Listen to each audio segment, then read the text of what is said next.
नमस्कार दोस्तों। आज का हमारे टॉपिक है मैरिज एज। तो ये जो हमारी मैरिज एज है वो अभी प्रेजेंटली वीमेंस के लिए 18 इयर्स है, जिसको इंक्रीज करके 21 इयर्स कर रहे हैं। तो इसका एक प्रपोजल है जिसको अप्रूवल यूनियन कैबिनेट ने दे दिया है।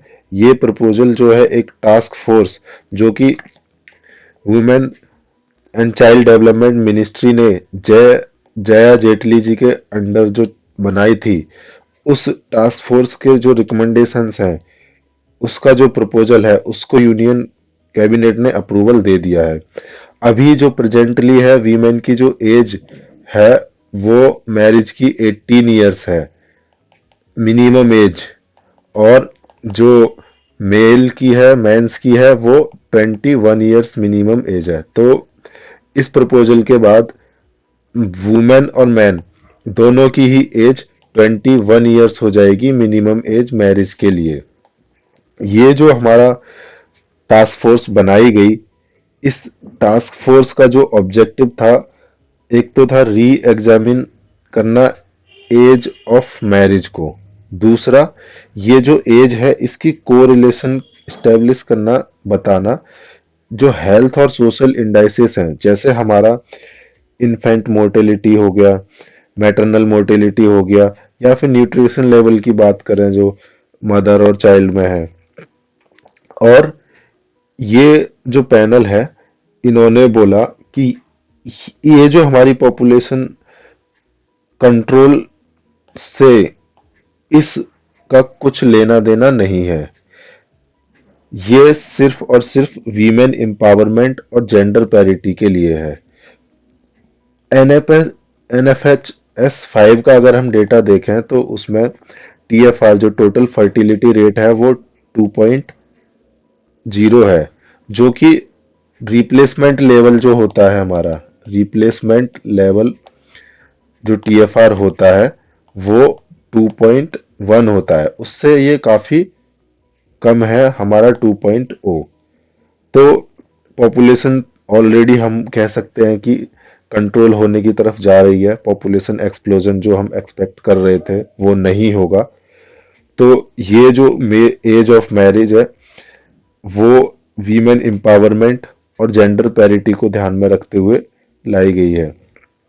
और इसके साथ साथ इस पैनल ने एक बहुत ही महत्वपूर्ण रिकमेंडेशन दी कि हमने एज ऑफ मैरिज तो हमने इंक्रीज कर दी, उसके साथ साथ हमें वीमेन की एक्सेस टू एजुकेशन और लाइवलीहुड पे भी ध्यान देना पड़ेगा। तभी हम जेंडर पैरिटी और वीमेन एम्पावरमेंट की बात कर सकते हैं। अब देखते हैं दोस्तों कि अभी जो एज ऑफ मैरिज है वो किस किस एक्ट में डिफाइन है।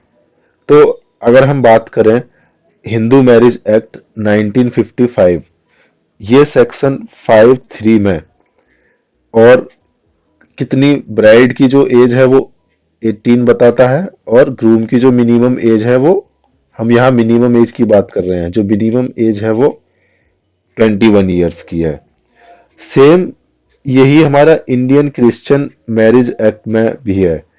क्रिश्चियंस के लिए भी सेम है और स्पेशल मैरिज एक्ट में भी हमारा सेम है। बट ये जो मुस्लिम पर्सनल लॉ है, मुस्लिम पर्सनल लॉ में मिनिमम एज ऑफ मैरिज तब बताई गई जब कोई भी पर्सन प्यूबर्टी अचीव कर लेता है, और प्यूबर्टी जनरली 15 इयर्स पे मान लेते हैं कि अचीव हो गई।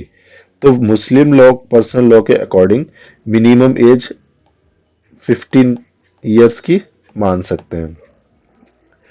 तो ये जो है हमारा ये मिनिमम एज है, ये किस किस लिए लाया गया कि हम जो चाइल्ड मैरिजेज हैं, चाइल्ड मैरिजेस को हम आउटलॉ कर दें। इसके लिए हमारा एक्ट लाया गया, prohibition of child marriages act 2006 में, और एक protection of children from sexual offences act 2012, जिसको हम शॉर्ट में पॉक्सो भी कहते हैं। ये क्या करते हैं, ये चाइल्ड मैरिज को इलीगल तो करते हैं बट वॉइड नहीं करते।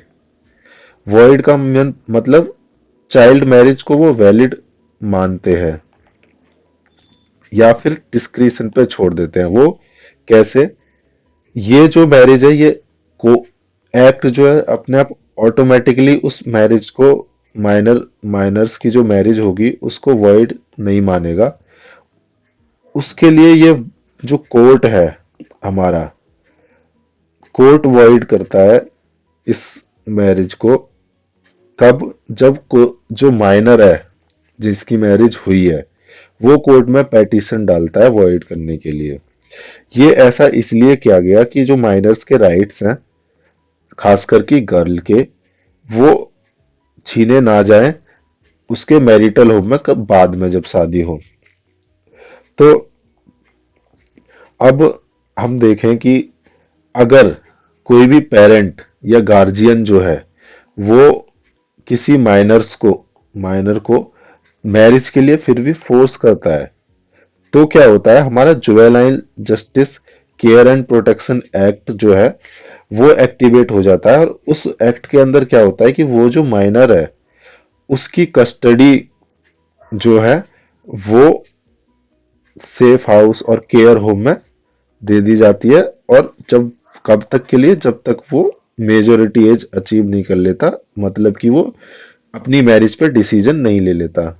जैसे ही वो एडल्ट हो जाएगा उसको बताना पड़ेगा कि हाँ, मैं इस मैरिज में रहना चाहता हूँ कि नहीं रहना चाहता, या रहना चाहती हूँ कि नहीं रहनी चाहती।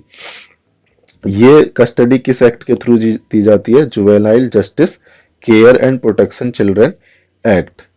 अब हमें ऐसी कौन कौन कौन सी लॉज में हमें चेंज लाना पड़ेगा कि हमें मैरिज एज जो है, अभी ये जो प्रपोजल आया है यूनियन कैबिनेट ने जिस प्रपोजल को अप्रूवल दिया है, इस प्रपोजल के बाद हमें कुछ एक्ट्स में जो है वो चेंजेस लाने पड़ेंगे, कुछ अमेंडमेंट्स लानी पड़ेंगी। वो अमेंडमेंट्स किस किस एक्ट में लाना पड़ेगा, सबसे पहली बात तो हमें prohibition of child marriage act में अमेंडमेंट लानी पड़ेगी, जहां हमें मैरिज एज बढ़ानी पड़ेगी। दूसरा, पर्सनल लॉज में लानी पड़ेगी। फिर हिंदू मैरिज एक्ट में, इंडियन क्रिश्चियन मैरिज एक्ट में भी लानी पड़ेगी, और स्पेशल मैरिज एक्ट में भी हमें लानी पड़ेगी। साथ ही साथ मुस्लिम लॉ में, जिसमें जो एज है वो जो प्यूबर्टी बताई गई है उसमें भी लानी पड़ेगी। बट इसमें एक लीगल इशू है। क्या लीगल इशू है, जैस कि ये जो हमारा prohibition of child marriage act है, prohibition of child marriage act, इसके अंदर कोई भी ऐसा प्रोविजन नहीं है जो एक्सप्लिसिटली मतलब कहे कि ये अदर जो लॉ है, जो एनी अदर लॉ है, उनको ये ओवरराइड करता है। मतलब कहने का मतलब ये है, सिंपल सा, कि ये जो मुस्लिम लॉ है इसमें एज प्यूबर्टी बताई गई है, और ये जो prohibition of child marriage act है इसमें एज 18 ईयर्स बताई गई है। तो इन दोनों में से किसको माने, तो ये एक्ट है, इस एक्ट में ऐसा कहीं नहीं बोला गया कि ये एक्ट अदर एक्ट्स को जो है सुपरसीड कर देगा, मतलब उनसे ऊपर वाली पोजीशन पे रहेगा, ऐसा नहीं माना गया है। कहीं ऐसा कोई प्रोविजन नहीं दिया गया है। तो इसीलिए ये एक लीगल इशू बन जाता है कि हमें मुस्लिम लॉ जो पर्सनल लॉ है उसमें भी मतलब ये चेंज लाना पड़ेगा। तो हमने देखा कि अब पर्सनल लॉ की बात करें तो जैसे सायरा बानो और यूनियन ऑफ इंडिया जो केस था उसमें क्या किया गया था कि इंस्टेंट ट्रिपल तलाक को अनकॉन्स्टिट्यूशनल बताया गया था। लेकिन उसमें भी एक क्वेश्चन रेज किया गया कि क्या सुप्रीम कोर्ट को रिलीजियस और डिवाइन लॉ को क्वेश करने का, या डिवाइन लॉ को अनकॉन्स्टिट्यूशनल या वॉइड करने का हक है। तो सुप्रीम कोर्ट ने इस बात पे कहा गया कि जितने भी पर्सनल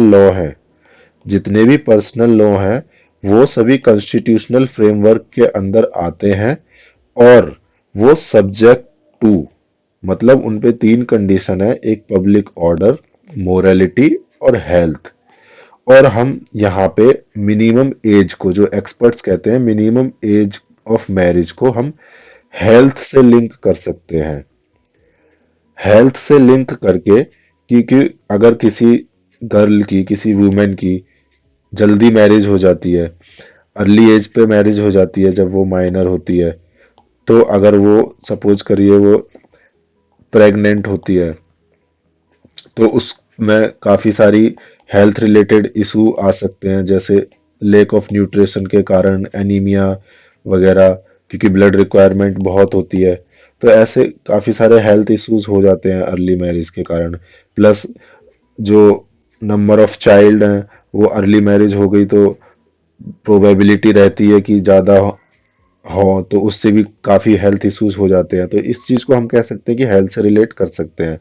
तो जब हमने इसको हेल्थ से रिलेट कर दिया, इसका मतलब ये है कि हम जो मुस्लिम पर्सनल लॉ है, मुस्लिम पर्सनल लॉ, उसमें जो प्यूबर्टी एज है उसको भी अमेंड कर सकते हैं इस बेसिस पे, हेल्थ के बेसिस पे।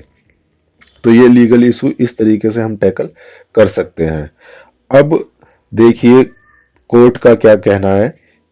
कुछ हमने अभी फरवरी 2021 में पंजाब और हरियाणा हाई कोर्ट ने क्या किया था कि मुस्लिम कपल को प्रोटेक्शन दिया था। ये मुस्लिम कपल कौन थे? जिसमें फीमेल जो थी वो 17 ईयर्स की थी, ठीक है, और जो मेल था वो 30 ईयर्स 6 ईयर का था।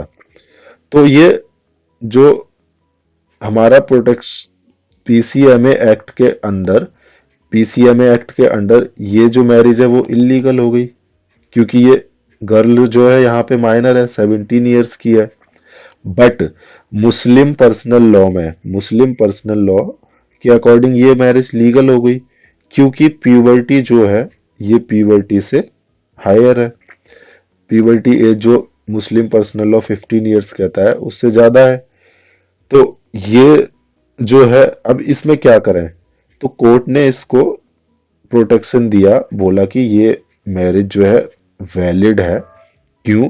क्योंकि जो हमारा protection of child marriage act है, protection of prohibition of child marriage act है, इसमें कोई भी प्रोविजन जो एक्सप्लिसिटली ओवरराइड नहीं करता, एक्सप्लिसिटली ओवरराइड नहीं करता एनी अदर लॉ को। मतलब कि ये स्पेशल लॉ को, लॉ जो है ये पर्सनल लॉ को ओवरराइड नहीं करता। तो इसलिए ये वाली जो मैरिज है वो मुस्लिम पर्सनल लॉ के अकॉर्डिंग लीगल है। लेकिन उससे पहले 2006 में कर्नाटका और गुजरात हाई कोर्ट ने एक कुछ केसेस में जो माइनर्स थे उनको केयर फैसिलिटी में भेज दिया। कौन से? जुवेनाइल जुवेनाइल जस्टिस एक्ट के अकॉर्डिंग। क्यों?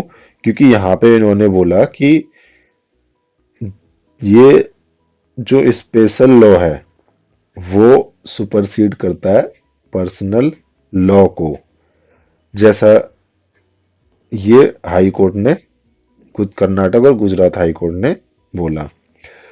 अब देखते हैं कि जो पीसीएमए है हमारा, prohibition of child marriage act, इसमें एक ब्लाइंड स्पॉट है।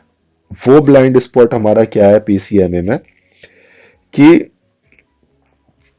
2017 में, 2017 में सुप्रीम कोर्ट ने एक बोला कि अगर वाइफ वाइफ माइनर है, ठीक है, अगर वाइफ माइनर है तो वो माइनर वाइफ के साथ marital rape, legally marital rape file कर सकते हैं। माइनर वाइफ जो है लीगली अपने हस्बैंड, जो एडल्ट हो या माइनर हो, डजेंट मैटर, एक बस वाइफ जो है वो माइनर हो, वो लीगली मैरिटल रेप कहा जाएगा अगर उनके बीच में कुछ इंटीमेट रिलेशंस होते हैं तो जो हस्बैंड है माइनर वीमेन का, ठीक है, उसको कोई भी ब्लैंकेट इम्यूनिटी, कोई भी प्रोटेक्शन नहीं है। लेकिन जो हस्बैंड है एडल्ट वुमेन का, उसको प्रोटेक्शन है मैरिटल रेप का। कैस किससे, किसके थ्रू है ये? आईपीसी। आईपीसी में एक एक्सेप्शन है, exception to section 375 against the charges of marital rape.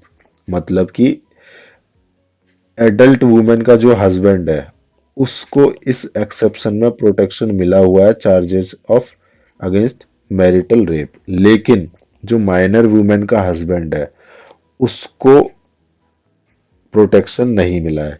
तो यहाँ पे ब्लाइंड स्पॉट ये है कि ये जो मैरिज है, अगर मैरिज वैलिड है, जैसा कि हमने ऊपर देखा कि वाइफ माइनर क्यों कब हुई, जब हमने ये 17 इयर्स वाली बात देखी, यहाँ पे मुस्लिम कपल इनको प्रोटेक्शन दिया और ये जो है मैरिज, इसको हमने लीगल माना।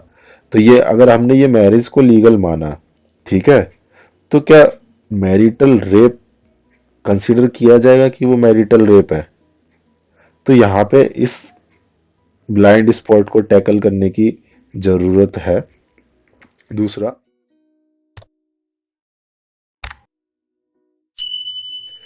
अब ये जो हमारा लीगल एज जो है, हम मैरिज की जो हम 21 इयर्स कर रहे हैं 18 से, इसका मतलब क्या इम्पैक्ट है, क्या मतलब क्या रेशनल क्या है, मतलब क्या एडवांटेज है इसका? तो इसका सीधा सीधा जो रेशनल है लाने का, वो वीमेन एम्पावरमेंट और जेंडर पैरिटी का है, जो कि हमने ऑलरेडी हम देख चुके हैं।